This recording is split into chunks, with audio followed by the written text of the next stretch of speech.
কি রান্না হচ্ছে? কি পেশা হচ্ছে? পাটায় কি বাটা হচ্ছে?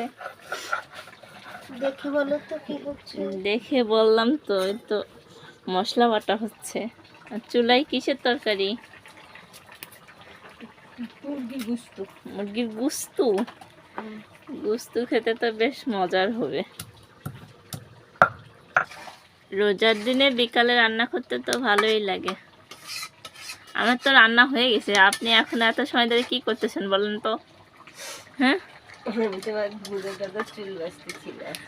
চুল রোজা রেখে মানুষ বিকালে রান্না করে, দুপুরে তার খাওয়া দাওয়া নেই, তাই বিকালে রান্না হচ্ছে। এখানে মুরগির গুস্তু আর হবে লাউ ভাজি। আর কি রান্না করবেন আপু? মাছ ভাজি। ইফতারির জন্য ভাজা পোড়া কিছু হবে না? ভাজা পোড়া কিনে আনা হবে। রান্না করতে করতে দেরি হয়ে গেছে, আর রান্না করতেছে হাত কাটা নিয়ে, হাত কেটে গেছে নাকি। হাত এত আলালের দুলালি, আলালের ঘরে দুলালি হয়েছে যে আঙ্গুল এমনি এমনি কেটেছে। এইখানে যে ছোলা সেদ্ধ করা হয়েছে শুধু, আর ভাজা পোড়া খেলে হয় সবাই বুন্দা বানাই।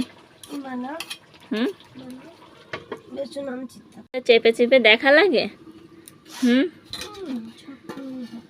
চুলার মুখে আবার এইটা কি দেয়, মুখে যেন তাপ না লাগে, সুন্দরী চেহারা যেন লাল না হয়ে যায়। এখানে যে আর এক সুন্দরী চলে এসেছে। তুমি কি রোজা আছো?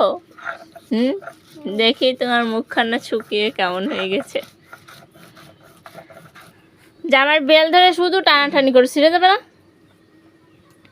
কত ফাজিল, ছেড়বেন না। সব কয়টা জামার বেল ছিঁড়ে ফেলেছে।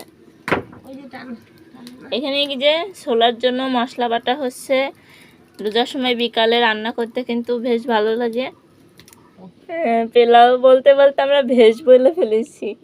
ভুল তো একটা দুইটা কথাই হয়, কিছু করার নাই। এখানে যে আরেক চুলে ছোলা সেদ্ধ হচ্ছে, ছোলা ভাজি করাবে। হাসিটা একটু আসতে দিত। আর অবস্থা খুব খারাপ, রান্না করতে আসার পরে অবস্থা খারাপ হয়ে যায়। এখন যে গোসল করতে হবে, কিন্তু রান্না করতে আসলে কিন্তু বন মানুষ দেখা যায় চুলার ধোঁয়াতে। আমাদের বাড়িতেও কিন্তু করা হয় আপু, ভোর রাত্রে রান্না করেন। অনেকে কিন্তু ভোর রাত্রে রান্না করে, নড়ালে থাকতে করতাম। আমাদের বাড়িতে ভোর রাত্রে রান্না হয়, এই বিকালবেলা রান্না করা হয়। বিকালে রান্না করতে কিন্তু খুব ভালো লাগে। আপনারা কে কে রান্না করেন বিকালে কমেন্ট বক্সে জানিয়ে যাবেন। কিন্তু আমাদের ভিডিওটা আপনাদের কেমন লাগলো?